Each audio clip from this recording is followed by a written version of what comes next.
YouTube, how's it going? The Goat House is back. Week 17. I'm starting to lose my voice here, but we're still ripping through the score predictions for Week 17, taking a look at the lines, see if there's any games worth putting money on. But let me tell you, definitely the hardest week to predict scores or even games for that matter in Week 17. You don't know who's playing, who's sitting, how long these guys are playing for, if they're coming out early. It's a mess out there. It's a mess, but did a pretty good job picking this year, so we'll do our best here. We also have junior score predictions on the Patreon, so you kind of can compare. It's a good week to compare because it's real toss-up. So patreon.com/thegoathouse. There's a link in the description. And then 40K, that's our subscriber goal by the end of the year. We're cutting it close. We'll make it end of the football year. Will help us get to 40K full NFL coverage, regular season, playoffs, Super Bowl, free agency, NFL draft. We got you covered here at the Goat House. Click that like button. Check us out on Twitter at GoatHouseNFL. There's a link in the description for that Always Talking Football on there. The first game, Jets at Bills. Bills are -1.5. One of the tougher ones to pick for sure because the Bills are locked in at that 5 seed.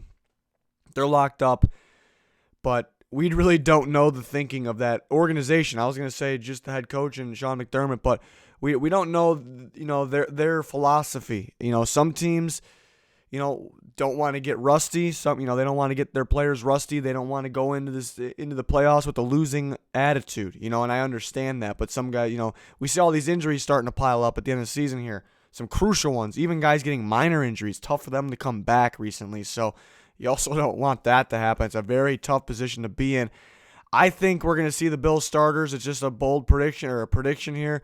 I think we're going to see the starters for some of this game, and I guess enough of this game with me predicting them. I think we'll see a lot of their defense, and even with the rotation guys on the defense, I think it'll be good enough. The Jets are actually a pretty solid team at home. Away, they've looked like one of the worst teams in football this year, so that's where I'm coming up with maybe only scoring 13 points, and the Bills still winning, even if maybe Matt Barkley's in there, whoever it may be. Elsewhere at the running back position, I don't think it really matters. The receiver position, I don't think it really matters. They got quite the rotation on the interior defensive line, so they'll have the guys step up and make the plays. So I like the Bills here, but it's definitely one of those tougher ones because it's a mystery on what we'll see from the Bills in terms of who plays, how long they play for, if the starters do play. But I guess we'll have to wait and see here. The Browns and the Bengals, another tough one to pick. We kind of know what we're gonna get from who's playing in these games, but it's tough to predict because the Browns are, they could be just giving up at this point. The offense isn't clicking because the chemistry really isn't there. Everyone's pissed at each other, mainly players at the coach or players at the quarterback or the quarterback at the offensive line. And then the whole team at Myles Garrett maybe. But yeah, the defense, it's okay. It's just the mystery. Have they given up yet? We've seen it from other teams all the time. That's really the question. The Bengals, I don't think they've been losing on purpose, but now that they have the first overall pick, I think, the mindset and the game plan from the coaching staff could be, let's just see what we got here. Let's see what we got. Let's go all out. We've seen them go all out when they were down huge against the Dolphins and they actually came back. With that being said, I think the Bengals can win this game if they go all out here, which they very well could. I think the Browns are the better team, and I keep saying it, they got more playmakers than almost everybody they play, and I'm just waiting for those playmakers to kind of take over. I think the running back duo really takes over in this game, Chubb and Hunt, that being. So I like the Browns. I like the Browns here. They are -3, and I have them winning by 3, so that's a close call there. Another one of those games pretty tough to pick. Packers and Lions, one of the, we think, simpler games to pick. I got the Packers winning 27-13. The question with the Packers is offensive consistency. Even in the big-time win against the Vikings on Monday night, the offense really wasn't, at its best. That's kind of a good thing because, if it is at its best, it's a very, very scary team. They're able to do things like that even when it's not at its best, just when the defense plays. But either way, it'll be enough. Offensively, defensively, it'll be enough here against the Lions here. And the Packers are playing for something. Yes, they won the NFC North, but they're actually playing for that 1 seed. They can get a couple different seeds up there, 1, 2, or 3. So it's definitely they're playing for something. And they're -12.5. I think they cover that, and pretty close there. But I think they cover that. No problem against the Lions. Lions trying to play spoiler, I guess, but the Packers should have no problem here. They're going to get some momentum going in the playoffs. Chargers and Chiefs, I think it's a game where we'll see the Chiefs starters, but then if they get up and get kind of comfortable, I think they can kind of pull them a little bit, which won't really be a problem. But, if they went full go the whole time, then they can get in the 30s. But the Chargers defense is pretty solid. I got 28-16. Chiefs defense is getting better, so that's the reason for 16 points with the Chargers. I think they'll get some field goals. But the Chiefs defense, love the way they're improving. They're getting better. They'll have no problem in this game here. So 28-16, Chiefs rolling in the playoffs, most likely the 3 seed. We'll see if they play those Titans. They struggled with the last time they played. It was a good game, though. We'll see. Bears and Vikings, actually have the Bears winning this game, and they are underdogs by 1. That one's changing quite a bit recently from what I've noticed. Still no word. Another one of those really tough ones to pick, because still no word on if the Vikings are going to rest their starters. I believe they will. They are locked in at the 6th seed. They every year it seems like they have some crucial injuries at this time of the season. It's starting to happen again. We've seen it in the Monday night game. Eric Kendricks goes down. Anthony Barr goes down. Adam Thielen doesn't look right because he was hurt. It's a minor injury that just seems like it's getting worse and staying there. Cook, same situation. He's out. Madison's out. I don't think there's any reason to get a guy hurt. Another guy hurt. We've seen Diggs kind of limping around last game too, even though he was okay. We've seen Rhodes come up hurt plenty of times. And Linval Joseph. So, there's really no reason to play their starters. And I don't think they'll have a problem sitting their starters because they it feels like they get extra conservative for that reason. They got to leave. Let's not overdo things. Let's not get anybody hurt. And that's in the beginning of the season even. So, I don't think they'll have any problem doing that. And then for that reason, I got the Bears winning, which now I'm hearing the Bears actually could rest some starters, even though they're not in the playoffs. And I guess they don't want to make anything worse. I definitely expect Akeem Hicks to sit. Heard Allen Robinson can sit. But Trubisky's going to play. He's got something to prove. Even if the Vikings play their full starters, they struggle with this matchup. They struggle with the Bears. So I think the Bears are definitely the safer pick here because, full go head-to-head, the Bears could even be the smarter pick. And now you got the Bears playing what we think are the Vikings' backups for the most part. I think the Bears are a much safer pick. I think Trubisky has a good day running in this one. He could have a solid day throwing, but I think he'll be running all over the place in this game, which will run the clock. It won't really cause a whole bunch of points, but it'll run the clock. And that's what both teams will want to do. No matter who's at running back for the Vikings, which I expected to be Boone and Abdullah again. I think they try to get Abdullah going a little more. But the clock will always be running, so low scoring. And I got the Bears winning here, even though it's in U.S. Bank. That'll be tough for the Vikings, though. Do they really want to go into the playoffs at that 6th seed on a 2-game losing streak? Does that kind of kill the energy, going into the playoffs? That's the question they got to ask themselves. But I think they're going to rest some guys. They're definitely not going to show their normal game plan. I felt like they kind of did that against the Packers even, which I don't really agree with, but that's what it looked like to me at least. So we'll see. But I got the Bears. Dolphins and the Patriots should be no problem for the Patriots, 24-10. I think they can get a pretty good lead, and then maybe we can start to see some backups possibly for the Patriots. So right around that line, so that's a tough one. 15.5, a lot of points, but the Dolphins' offense has really been picking it up. So you would think maybe they can score more than 10. The Patriots' defense on another level, and the Dolphins, one of those teams where they're home, they're actually pretty solid, but away, pretty rough. So that's why even with maybe they take the starters off the Patriots, they still get a pretty good win there. Next game is the Falcons, the Bucs. Another one of those tough ones to pick is the whole second half of the season. It's been tough to pick against either of these teams. Second half of the season, like playoff teams really. And then the Buccaneers are just coming off that loss. They don't have Chris Godwin. Obviously, they don't have Mike Evans. They don't have Chris Godwin either. So that's pretty tough. But I still think they'll be able to score some points. I think the Falcons' defense it's a defense that's picked it up. I still think it's a defense you can score on. Jameis Winston will look to bounce back. He's due to bounce back. Has that bad of a game. I think he bounced back, and it kind of it's one of those things that's going to happen. It's kind of going to make us think again. Like we're kind of back and forth. Should the Bucs re-sign Jameis?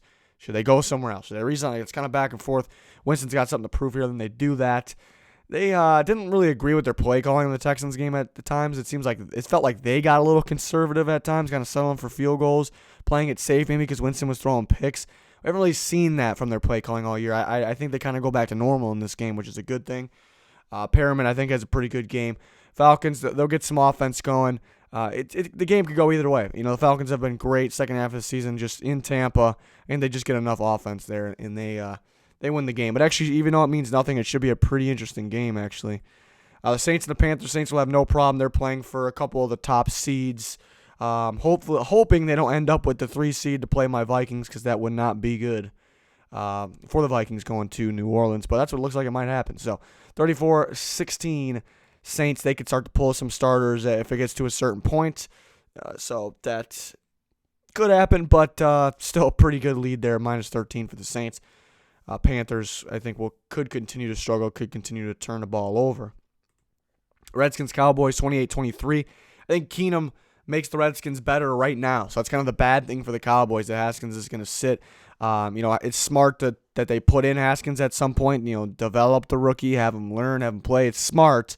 But Keenum definitely could help them win a little more games, help them come back against the Giants, and it can help them spoil the Cowboys' playoff hopes here. Cowboys need to win. They need the Eagles to lose to the Giants.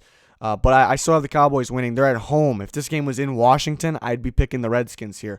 There is a huge, huge difference with the Cowboys home and away. Huge difference. So I got the Cowboys squeaking by here. Redskins, I like their defense, mainly their front seven. They do have some injuries, but I hated, last week against the Giants, and for some of this year, I hated their, tackling in general, but angle tackles, pretty poor, and especially last week, they played pretty poorly. So Cowboys could get some points up on the board, but they got to protect Dak there, which you expect them to, but the Redskins front seven is pretty solid. Cowboys get enough points here. Unlike last week, I think they'll be able to run the ball this week, and that was kind of why they lost last week. They just could not get Zeke going. Credit to the Eagles' run defense, but they could not get Zeke going, and that kind of made let's play against the pass. And people don't realize it's a lot easier on the defense when you kind of know what's coming and what you have one thing you can play against. It makes it a lot easier. Defense is a big guessing game. So the key is to not get down early and keep the running game alive. I would like for them, and they kind of done this, against the Bills and the Bears. Remember when they scored first drive of the game, and it looked pretty. It looked like they were going to win big. It was kind of quick offense, and it was pass, and if you got inside the 10-yard line, then you can run the ball. We saw it against the Bears on that first drive. The Bills was mainly pass, but I would like them to come out throwing, and that can open up the run for the rest of the game, which you need. But you got to execute right away, which I think they can. 28-23, Cowboys win. I'm surprised the line is 11. That's a lot. I'm very surprised. Keenum makes this team better right now. Keenum can play, really. Yeah, he can make some mistakes here and there, but Cowboys defense isn't that threatening for that. But I do like the Cowboys. Raiders and Broncos. Raiders need to win to get in. They also need some help. They need the Colts to win. That's just for tiebreaker help. They need the Titans to lose to the Texans, and they need the Ravens to beat the Steelers. It's a lot, but it's all doable. The toughest task for them is to win their game. It's not the toughest task in the world, but it's not easy. That out of all that, I think this is the tougher thing. Yet they got to worry about themselves. They definitely can win this game. They know what's at stake here. They got some energy, some momentum from the last game. But I like the Broncos. I like the Broncos playing spoiler, and they match up very well against the Raiders on both sides of the ball. I think they can match kind of their energy offensively. And the Raiders are supposed to be that offensive team, which they haven't really been the second half of the season. I guess last week they started to pick it up, but and then defensively, Raiders actually have picked it up a little bit defensively, but I think the Broncos outmatched them. They're at home here. It's at Mile High. I like the Broncos, but it could go either way. It's a good game. Probably not one I would touch in terms of the line, but it's going to be very interesting with these late afternoon games in Week 17. Cardinals and Rams. I got the Rams winning 26-17. The Rams just beat them up real good not that long ago. Felt like just a week ago, but it was a few weeks ago. And now Kyler Murray's actually hurt. Brett Hundley looked pretty good last game, but I think Murray plays. He wants to play. It's kind of a 50-50 because do you want to just the game doesn't mean a whole bunch. Do you want to risk any long-term injuries with that? So either way, though, we've seen him play hurt, and he struggled a bit. I think the last time they played the Rams, he was hurt. So either way, I think they struggle to score. I don't think the Rams get as much offense going because because the season's over here. But they get a pretty comfortable win there by 9 against the Cardinals. One of the games I'm really not looking forward to be honest. So it's just nothing here.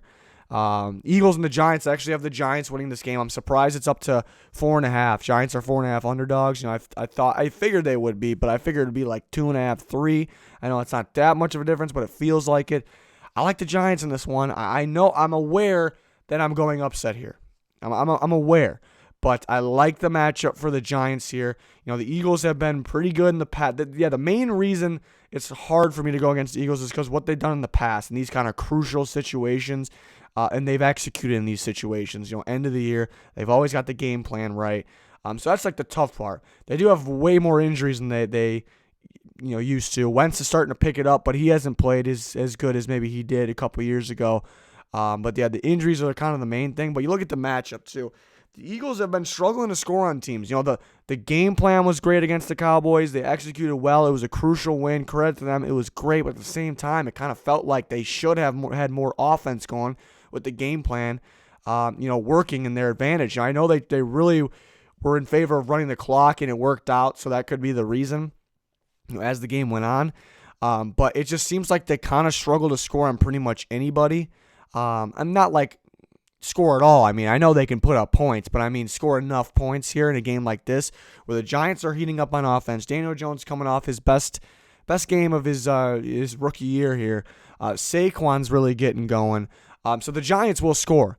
They will turn the ball over, but they will score. On the turnovers, the Eagles are one of those teams that they got to execute better on those turnovers. Like, do I trust them fully to get touchdowns off them?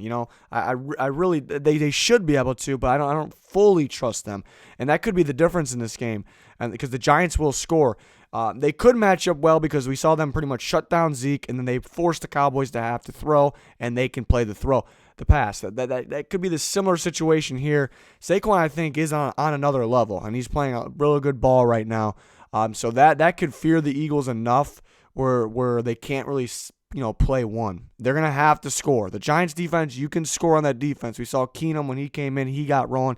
The Eagles, they got to pick something up what the Redskins did there when they started coming back, because they have to keep scoring. So and we seen them play on Monday night. The Giants, I thought the Giants outplayed them for that game. I think they did enough to win, is what I should say. Eagles end up winning in crunch time.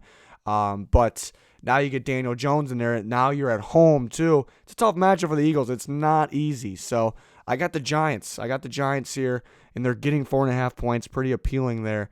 That should be a very interesting one. Definitely one I'm looking forward to. The Colts and the Jags, one I'm not looking forward to. Even though the Colts could help out another team or spoil it for another team, whatever it may be, I don't really care. But I got the Colts winning 27-17.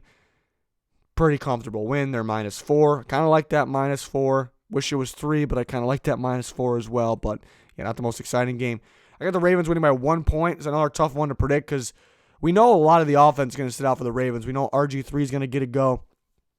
Defensively, I don't know how many guys are going to sit out, how long they're going to be in for if they are in. This is a very, very well-coached defense, and there's a very good rotation on the defense, so I still trust the defense to play pretty well, and that's kind of the key in this game, especially against a struggling and injured Steelers offense. Especially with Rudolph not going to be able to go. It's going to be Duck Hodges. It's mainly the Ravens defense that wins this game. The Ravens offense could present a factor because the Steelers defense has been good. It's hard to really game plan against this because you don't really know what RG3 is about. Yeah, he's not nowhere near as good as Lamar Jackson. He could turn the ball over. But you don't really have a firm game plan on it, even though I guess Lamar you don't really either. But Lamar's been the MVP, the most valuable player of a team, so you take him away from a team, it could throw off the whole team, and that could be going for the Steelers. So kind of back and forth there. But Ravens at home, and they're really gonna try. Obviously they're not trying with some starters, but they're really gonna go. These guys like RG3, they're really gonna go for it, and their defense wins the game though. Steelers are favored, but it's probably not one I would touch. It's not one of those weird games where you just don't know. Titans and Texans. I got the Titans winning this one, 28-24. They're -3.5. It's kind of, I knew they would be favored, but I thought it'd be like 1.5, somewhere around there, or maybe even a pick. But 28-24 Titans. I picked them to win this game a few weeks ago in Tennessee. I don't really regret that pick. Kind of fluky things happened in that game for the Titans. Otherwise, I think they would have won. So now the Texans kind of locked in their spot, even though they're going to play starters. There's not a whole bunch to play for. It's kind of gets in your head a bit. And the Titans are playing for everything. They've been, even though they lost 2 straight, this team's good. It's been a very solid team. It's a shame if this team's not if a team like the Raiders are in the playoffs instead of the Titans, it's going to make the NFL look like a joke because this team is light years better than the Raiders. So I'm actually hoping for the Titans win for that sake. I'm not a fan of neither of these teams, but just for the sake of football, I'm hoping the Titans could win this game. And I think most people should. Obviously Texans fans won't be, but I think most people should be feeling that way for the sake of football. Because Steelers, Raiders, mainly thinking the Raiders, if they're in ahead of the Titans, it's a little ridiculous. It's going to be a bad look for football. Not that they can do anything about it. That's just how it works, but it's just not good, So I like Titans. They limit the fluky stuff, the turnovers. I think they'll be okay. And they'll have a good game plan. The main thing here is Dory Jackson's coming back. They missed him. They missed him pretty desperately for some weeks now. He's going to come back. They sat him last week. Guess it was smart. Do the smart thing. Derrick Henry, same thing. They're going to get him back this week. Even though I think they could have won the game last week if those guys played, but they kind of played it safe because this is the more important game. It's an AFC matchup. The NFC win wouldn't have done a whole bunch for them. But, yeah, I like the Titans take care of business here. They can get in the playoffs in my scenario here. And they take on the Chiefs again. The last game, I got another very tough one to pick at the Niners winning 27-23. I've been doing playoff predictions. I've been updating them on YouTube here and there, but I've done them every single week on the Patreon. And for the most part, recently, I had the Seahawks winning the division. And that's because I planned ahead for this game, which you have to do when you're predicting. You have to kind of go game by game. But and when I planned ahead of this game, I knew it would be flexed to Sunday night. And I would pick the Seahawks at that time to win the game and win the division and get the better seed. Home prime time Seattle. In San Francisco, maybe a little better offensively recently, but their defense took a hit. All that in mind, Seattle. I was going with Seattle the whole way. Didn't have to think much about it. Now, after last week, not only falling to the Cardinals, a very disappointing loss. The Rams lost too. They've become more predictable with their offense, but mainly now all the injuries kind of piling up on top of it. Chris Carson is a crucial injury. You already had Penny injured. Prosise is injured. Dwayne Brown, that's another crucial injury. The defensive guys are beat up. I think that was a reason they couldn't really slow the Cardinals down sometimes. But the main reason was, let's be honest, they couldn't get enough offense. So I know people are putting the defensive guys injured on the blame on that, which it would have made a difference, but the offense got to get more points, but I know they had offensive guys hurt in that game too. All these injuries are just too much. It's just too much. I know the Niners have their injuries. They're starting to get guys back. Maybe not as major. I know Weston Richburg's pretty major, but they're going to start getting their guys back. They're playing pretty good offensively. So I'm going to go with the Niners in this one, though. The thing for the Seahawks is they've had a game plan problem. They've become predictable because it's the same game plan every single week. But this actually could be a blessing in disguise. The injury is never a good thing. Like for Chris Carson, for an example, it's not a good thing. But for this game, it actually could be a bad thing gone good for just a game because it could throw off the Niners' game plan for the Seahawks offense. It could force the Seahawks to throw the ball a lot more, which they should be doing. They don't really take enough big shots early in games. They're going to have to do that now, and they have to know that. If they don't know that, we have a huge problem. So that could actually help because it's hard to game plan against. But at the same time, even though the Niners' defense has struggled recently and they've given up some points, I still believe in the defense, and they're not going to be threatened by the run. I know Marshawn Lynch probably can still play, but the Niners are not going to be. The run's not going to be a threat. They're going to play the pass, and it is so much harder, even for the greats like Russell Wilson, the elites. It is so much harder to play quarterback when the other team is game planning for one phase.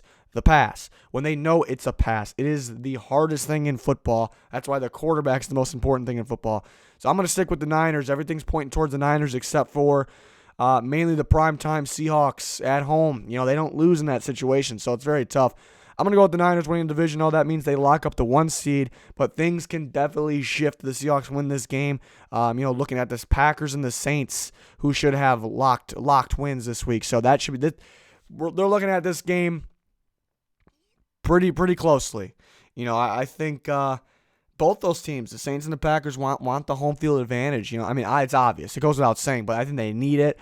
Not that they can't go to the Super Bowl if they don't have it, but it's something I think they need. Looking at I think the main thing for like the Packers, I was talking about this on Twitter, is not really to get the 1 seed. Obviously, that's the goal.